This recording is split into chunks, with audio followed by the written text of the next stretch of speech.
안녕하세요. 아둔인문사회 아카데미에서 오늘은 세계유산 지정의 불평등성을 다룬 논문을 소개해 드리도록 하겠습니다. 그 레세 슈타이너하고 브루노 F 프레이라는 분이 2011년도에 워킹 페이퍼라는 곳에서 이제 게재한 논문인데요. 이 논문은 월 헤리티지 리스트가, 여기서 리스트는 목록이라기보다 그냥 지정으로 보시면 될 것 같은데, 세계 그 유산 지정의 불평등성을 이제 다룬 논문이고요. 그러면서 유네스코 스트래러지가 유네스코의 전략이 효과를 발휘했는가, 여기서 유네스코 전략은 나중에 설명을 드리겠지만은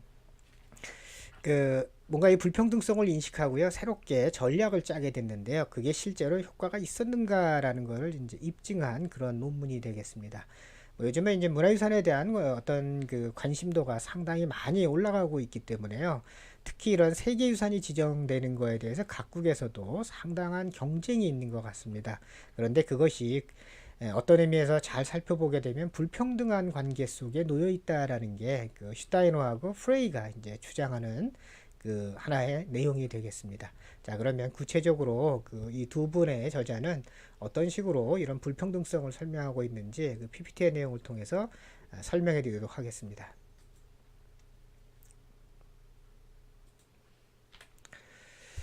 세계 문화 및 자연유산, 이걸 묶어서 그냥 세계유산으로 그냥 설명을 드리겠습니다. 원래 헤리티지란 말은 그냥 유산이라는 의미로 보시니까요. 세계 문화 및 자연유산은 이게 지정이라는 의미를 한번 부여하게 되면 실제로 왜 지정되는 것이 이제 어떤 의미가 있고 어떤 역할을 하게 되는가를 이제 설명이 되어야 될 텐데요. 그거는 우리가 이 세계 유산이라는 거는 문화와 또는 자연에 자연적으로 갖고 있는 우리가 유산에 있어서요, 그런 거를 보존하고 보호해야 되는 데 있어서 가장 효과적인 사실 법률적인 장치가 될 것 같습니다. 즉 국제적으로 이렇게 뭔가 하나의 지정을 하는 과정을 통해서 우리가 문화 및 자연유산을 보호할 때 효과를 발휘할 수가 있겠죠. 또 하나는 이런 지정이 갖는 큰 문제, 어떤 중요도로는 이제 문화관광 산업이 상당히 많이 발전할 수가 있습니다. 즉 이제 이게 지정이 돼 있는 곳이다, 뭐 세계 유산으로 지정이 돼 있다 그러면은 그걸 홍보함으로써 많은 관광객이 이제 유입될 수가 있기 때문에요. 그러면 경제적 가치 면에서 볼 때는 상당한 또 가치가 있겠고요. 또 이게 이제 이 문화 유산을 가지고 있다라는 말은 일종의 국가의 위상을 올려놓는 거겠죠. 또 한편으로 보면은 그 문화유산을 어떤 걸 가지고 있느냐를 가지고 국가의 정체성을 우리가 확인할 수도 있기 때문에요, 또 국가적 의미에서 바라보면 상당히 또 다른 중요한 역할을 할 수가 있을 것 같습니다. 그래서 이런 뭐 첫 번째 나이는 국제적인 법률 장치보다는 사실은 문화관광산업이라든가 문화 정체성이라든가 이런 것들을 진작하기 위한 목적으로 각각의 나라들은 세계유산 지정을 받기 위해서 상당한 노력을 기울이고 있는 것 같습니다. 일단 그러니까 자연 및 문화유산의 지정 현황을 좀 살펴보게 되면요, 2011년도에 이 논문이 쓰였는데 그때를 기준으로 놓고 보면은 911개소가 이제 되고 있고요. 그 중에 이제 문화유산은 704개로 77%에 해당이 되고, 자연유산은 180개로 한 20% 정도 되고요. 이 문화와 자연이 이렇게 섞여 있는 경우도 있다고 합니다. 이렇게 섞여 있는 경우는 27개소가 되고, 그건 이제 퍼센테이지는 한 3% 정도 되고 있다 합니다. 대략 한 910개 정도, 뭐 이쪽 11개에 이제 해당이 되겠고요. 그런데 이제 세계 유산을 어디에 분포가 많이 돼 있는가라는 분포 현황을 통해서 한번 살펴보게 되면 심각한 유럽 편중 현상을 발견할 수가 있습니다. 그 이유는 유럽의 경우는 47%나, 아까 911개 중에 47%니까 대략 한 400, 한 50개, 60개, 70개, 뭐 거의 뭐 450개 정도, 이 정도에 될 만큼 아주 많은 문화유산을 가지고 있고요. 이 세계 유산을 가지고 있고, 그 중에 문화유산만 놓고 보면은 전체에서 54%에 해당이 되고, 또 심지어 10개 나라의 경우에는요, 각각의 10개 나라들이 20개소 이상을 보유하기도 할 정도로 이 유럽 편중 현상이 굉장히 심각해서요. 뭐 이게 이제 유럽이 편중돼 있다 그러면 반대편에 서 있는 아프리카는 9%밖에 되지가 않고, 아랍은 더 적어서 17%밖에 되지 않고요. 북미하고 남미는 그래도 조금 높아서 17%, 아시아 태평양도 나라가 많으니까 한 20% 정도 되는데, 그러나 역시 뭐냐면은 그 유럽이 47%라는 어마어마한 그 편중 현상을 보이고 있습니다. 또 실제로 유네스코의 회원국이 전체적으로 187개라 그러는데요. 이 회원국들 가운데에서 38개나 되는 나라는 아예 세계유산으로 지정된 곳조차 없다 그럽니다. 따라서 세계유산 센터장으로 있는 그 프란시스코 만데린이라는 분은 카테스트로픽 석세스로요. 그 참혹한 성공으로 이런 세계유산 지정을 이렇게 설명하고 있습니다. 즉 세계유산 지정이 국가마다 경쟁이 굉장히 심하고 서로 지정받으려고 하는데요. 그런 거는 결과적으로는 성공한 거겠죠. 하지만은 그 성공한 결과물을 들여놓고 보니까 굉장히 참혹한 결과를 나타내는, 즉 유럽 편중 현상이 너무나 심각하게 나타나고 있다라고 이제 설명을 할 수가 있겠습니다.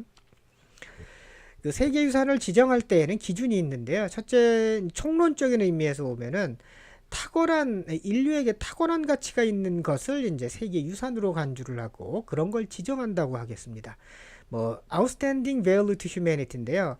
그런데 이 인류에게 탁월한 가치가 총론적 입장에서는 상당히 뭐 의미 있는 말이 될지 몰라도, 이거를 탁월한 가치 또 인류에게 이걸 어떻게 우리가 구체화시킬지는 상당히 어려운 문제죠. 따라서 이게 세계유산이라는 말 자체를 우리가 정의하는 게 굉장히 어렵습니다. 그러면 이제 강론적으로 보면은 10가지의 기준을 설정해 놓고 있습니다. 그 중에 이제 6개는 문화유산을 지정할 때 사용을 하고 4개는 자연유산을 이제 지정할 때 사용을 하게 되는데요. 이 10개 중에서 적어도 하나는 충족이 돼야지만 세계유산으로 이제 지정될 수가 있다고 합니다. 뭐 구체적인 거는 뭐 여러분들 설명을 10개를 다 드릴 필요가 없는 게요. 그냥 뭐 문화가 어떤 이 인류에게 큰 의미가 있느냐, 뭐 독특성을 가지고 있느냐, 뭐 이런 것들이기 때문에요. 자, 뭐 그 정도로 설명을 드리도록 하고요. 그 다음에 이 지정 절차를 간단히 소개를 할 수 있는 거는 3개의 조직체가 움직여야 되는데요. 하나는 신청하는 당사국이 있을 겁니다. 뭐 예를 들면 우리가 뭐 이 종묘 같은 거를 문화유산으로 이제 신청을 했던 적이 있었죠. 물론 이제 우리가 지정이 됐지만은 신청하는 당사국이 있을 거고, 또 아이코모스하고 IUCN이라는 일종의 그 어드바이저리, 그러니까 조언해주는 그 위원회가 있는데요.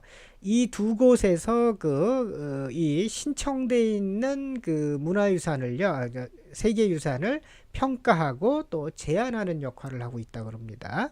그러면 이러한 그 평가서와 제안서를 취합을 해서 세계유산위원회 World Heritage 커미션이, 죄송합니다. 커미티를 제가 잘못 썼는데요. 그 위원회에 이제 올리게 되는데요. 그러면 세계유산위원회에서는 총회를 통해 가지고 최종적으로 결정하는, 그래서 결국 당사국 아이코모스 앤 IUCN 이라는 위원회, 2개의 위원회, 그 다음에 세계유산위원회가 이제 최종적인 결정을 하는 이런 그 큰 조직 문화를 가지고 이제 움직이고 있습니다. 그 세계유산위원회는요, 뭐 결국에는 이제 이 그 세계유산을 결정하는 최종적 역할을 하기 때문에 세계유산위원회는 어떤 곳인가를 한번 살펴봤는데, 총회는 그 1년에 1회를 개최하고 있습니다. 즉 1년에 한 번을 개최하고 있고, 그 세계유산위원회는 아까 회원국은 187개국이라고 그랬죠. 187개국 중에서 21개국을 이제 대표 국가로 선정을 해서 그 대표자들이 모여서 그 총회를 하고 있다고 합니다. 뭐 아까 말씀드린 권한의 경우는 그 세계유산을 지정하는 그 최종 결정을 갖게 되고요. 또 반대로 해지하는 결정도 있다고 합니다. 결정권도 있는데, 뭐 지금까지 해지된 사례는 뭐 2번 정도, 2경우가 뭐 2케이스 정도가 있었다고 합니다. 근데 이제 이렇게 그 결정을 하고 해지를 할 때는 아이코모스와 아까 말씀드린 IUCN의 그 이 전문가 조언에 의지해서 이제 결정을 하는 거죠. 뭐 이렇게만 놓고 보시면은 굉장히 객관성이 있는 것처럼 이제 보이고 있습니다. 그런데 이 세계유산 지정이요, 과연 이게 타당한가에 대한 회의론이 계속해서 대두가 되고 있다고 하는데, 첫째로는 그 서구적 가치 기준을 그 충족하는 선에서 이제 세계유산이 지정이 되고 있다는 거죠. 그 서구라는 거는 그 세계유산을 통해 가지고 그 세계유산을 지정하는 거를 궁극적으로는 물질 문화와 관련해서 이제 자꾸 매질려는 경향이 있는데, 그 이유는 그 지정이 되게 되면은 물질적으로 상당한 혜택이 있게 되겠죠. 관광 산업이 늘어나게 되고요. 뭐 사회 인프라가 늘어나게 되고 이러니까. 또 하나는 이제 이게 서구적 가치 기준에 너무 치우쳐 있다라는 거는, 선진국들은 그 지정하기 전에 여러 가지 보존하는 그 이 유산을 보존할 수 있는 인프라를 구축을 해야 되는데요. 근데 선진국들의 경우에는 그런 구축을 요구하지 않는다 그럽니다. 왜냐하면 이미 선진국들은 뭐 여러 가지 면에서 문화 또는 자연유산을 자기들 스스로가 잘 관리하고 있다라고 스스로에 대한 평가를 하는 거죠. 그러나 이제 아프리카라든가 아시아라든가, 우리가 왜 종로 지정할 때 오시면은 뭐 그 주변을 깨끗이 정돈한다거나 뭐 여러 가지 기준을 충족하기 위해서 새로운 인프라를 구축하고 뭐 이랬는데요. 이제 그런 게 유럽은, 선진국들은 필요가 없기 때문에 세계유산 지정을 할 때에는 역시 서구적 가치 기준이 가장 먼저 앞서 있기 때문에 이거는 조금 문제가 있다라고 이제 이 회의론자들이 얘기를 하고 있고요. 그리고 중진국이나 후진국의 경우는 또 이 지정 자체가 상당히 어렵다고 합니다. 왜냐면은 이제 이 지정을 우리가 신청할 때 그 당사 국가에서는요, 그 아까 얘기한 인프라 작업부터 해서 서류 작업에 이르기까지 모든 작업들을 이 신청 국가가 다 담당을 해야 되는, 다 만들어 가야 되는 부담감이 굉장히 큰데요. 그런데 이 부담감은 또 어떤 식으로 표출이 되냐면은, 종종 이제 지정이 이제 혹시 안 될 것 같다라는 거를 예상하게 되면 아예 신청했던 거를 철회해 버리는 경우도 있다 그럽니다. 그 이유는, 만약에 그 아까 유산위원회에서 그 부결을 시키게 되면 국가가 받는 그 부정적 이미지가 크기 때문에요. 그래서 애초에 그 이런 걸 철회할 정도로 이 중진국이나 후진국의 경우에는 그 부담감이 굉장히 커서, 그런 의미에서 보면은 그 세계유산 지정이 뭔가 타당하지가 않은 것 같다라는 게 이제 하나의 또 다른 이유가 되겠고, 또 다른 이유로는 정치적 압력이 지나치게 많이 작용하고 있습니다. 이 아까 선정할 때는 10가지 기준을 따라간다 그랬는데, 그 기준을 명확히 지키는 것이 아니고요. 뭔가 정치적인 힘에 의해서, 정치적인 논리에 의해서 결정되는 경우가 아주 많다라는 거죠. 뭐 그런 이유 중에 하나는 모든 걸 다 지정할 수는 없거든요. 그럼 국가 간의 경쟁이 일종의 어느 정도는 일어나게 되고, 그러면은 그 모든 국가 중에서 어떤 나라를 선정할 것인가 할 때는 압력이 당연히 정치적으로 커질 수밖에 없을 것 같습니다. 그런 의미에서 보면은 이제 위원회가 뭔가 조금 이 의심스럽게 그 이 유산을 지정한 사례들도 있었는데요. 대표적으로는 1997년도에 이탈리아는 10개 지역이요. 10개의 그 유산이 동시에 지정되기도 했다고 합니다. 그런데 그 이면을 들여다봤더니 그 당시에 그 위원회의 위원장은 이탈리아 사람이었고, 또 총회를 연 것도 이제 나폴리였다는 거죠. 그런 점에서 보면은 이게 정치적으로 상당히 뭔가 영향력이 있지 않았을까라는 거고요. 이게 이 논문이 2011년도에 쓰였는데, 그 이후에 그 일본의 경우도, 왜 우리 여러분들 잘 알고 계시는 군함도 있지 않습니까? 일본에 우리나라의 많은 노동자들을 끌고 가서 그 안에서 그 착취하고 억압하고 뭔가 이 사람들을 괴롭히고 고문하고 그랬던 그 근로 현장, 산업 현장이라고 자기들은 뭐 이 근대 산업 현장이라고 얘기하지만은, 사실은 우리 입장에서는 아주 참혹한 현실을 나타냈던 그런 표시인데, 그래서 이 대한민국의 경우에는 일종의 그곳을 지정해서는 안 된다라고 주장하다가 나중에는 일본의 힘에 굴복을 할 수밖에 없었죠. 왜냐하면 일본이 유네스코에 내는 분담금이 상당하거든요. 우리랑은 비교할 수 많기 때문에. 그래서 정치적으로 일본 사람들이 뭐 그 자신들의 압력을 행사해서 결국 지정이 됐죠. 이런 것들이 사실은 그 세계유산의 지정이 과연 타당한가를 자꾸 의심하게 하는 그런 요인이 되고 있습니다. 또 이 인구가 적은 나라는 상당히 이제 불리한 현상이 일어나고 있습니다. 이 국가당 인구 규모가 일종의 선정 기준으로 작용을 하고 있는데요. 뭐 여러분 생각해 보시면 인구가 많은 나라는 좀 많이 지정이 돼야 되는 거는 우리가 언뜻 보면은 너무 당연한 것 같습니다. 인구가 많다라는 거. 뭐 예를 들면 중국 같은 나라처럼 인구가 13억이나 되면 그 안에 이 민족이라든가 종족이 굉장히 다양하겠죠. 그러면 다 다양한 종족별로도 지정을 할 수가 있겠죠. 그런 의미를 놓고 보면 13억이라는 거대 인구를 놓고 보면 아, 많이 지정될 수도 있겠다라고 우리가 생각하는 것은 당연해야 보이는 것 같습니다. 하지만 이 논문의 저자들은요, 실제로 그러면 인구 100만 명을 기준으로 해서 그러면 지정 실태를 한번 세부적으로 파악해 봤더니요. 100만 명 기준으로 했을 때 유럽은 52개소인데 그러면 다른 나라도 뭐 비슷해야 된다는 얘기겠죠. 근데 아랍은 23개소였고 북미하고 남미는 18개였고 아프리카 사하라 사막 이남이 되는데요. 이거는 이제 사하라 사막 위는 그 이집트 문명이 있는 곳이죠. 거기는 지정이 꽤 많이 돼 있기 때문에 사하라 사막 이남에 있는 아프리카는 11개소밖에 되지 않았고 더 심각하게도 아시아 또 태평양 지역은 5개밖에 되지 않았다는 거죠.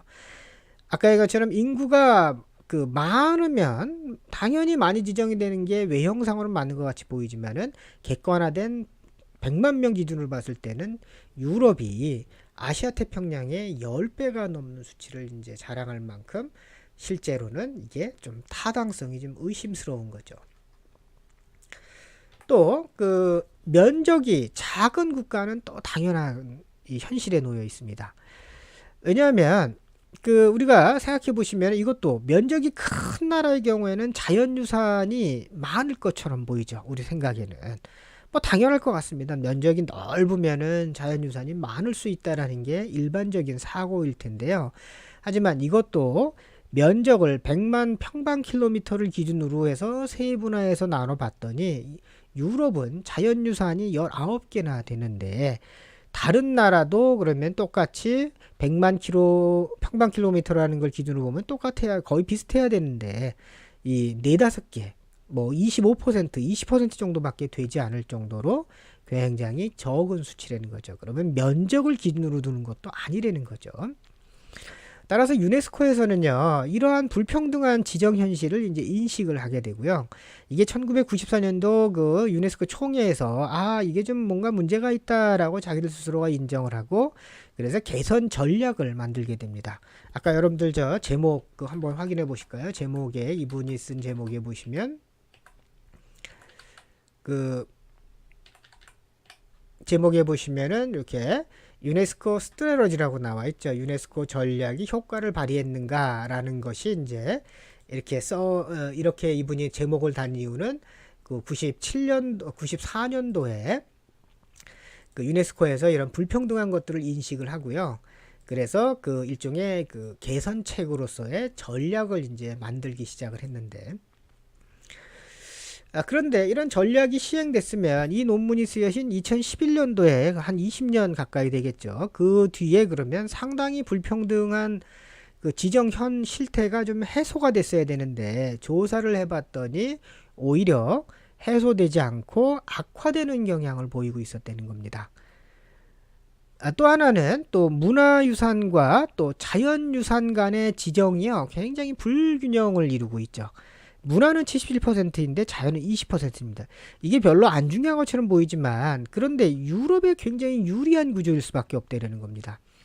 유럽은 자기들 스스로가 뭐 문화적인 유적지가 많다라고 주장을 하고 있기 때문에요. 그렇다면은 유럽이 상당히 유리할 수밖에 없고 반대로 그렇지 않은 나라들은 이제 뭐 개발도상국이나 또는 많은 이 근대 유산들 또는 그 전통 유산들을 많이 훼손한 나라들의 경우에는 아무래도 불리할 수밖에 없죠.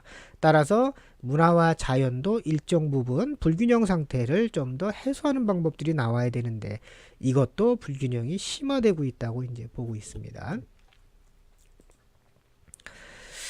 그렇다면 이 논문의 저자는요, 이 저자들은 그 특별한 해결책으로 어떤 그 대안을 제시해주고 있지는 않습니다. 그런데 글 속에 보면 그 대안은 아까 말씀드린 10가지의 그 선정 기준을 객관적으로 제대로 적용해라. 정치적 압력을 받지 말아라. 뭐 그런 원론적인 얘기를 하고 있습니다.